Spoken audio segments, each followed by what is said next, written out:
Odabir podne obloge jako je važna stavka u uređenju interijera, a imperativ je naravno kvaliteta. Što se tiče samog izgleda, u većini slučajeva odabir padne na svijetle dekore. Na primjeru uređenja male spavaće sobe pokazat ćemo vam da to ipak nije uvijek tako.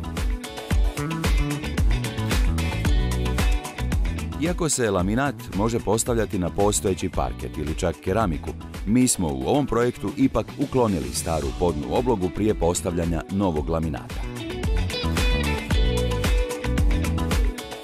Kako bi ova prostorija od koje radimo spavaću sobu bila u potpunosti funkcionalna, na jednom zidu smo zatvorili vrata koja se ne koriste.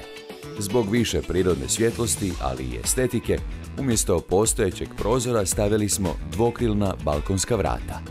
Prilikom odabira poda, osim željenog dekora, potrebno je voditi računa i o zahtjevima prostora u kojem će se željeni pod koristiti.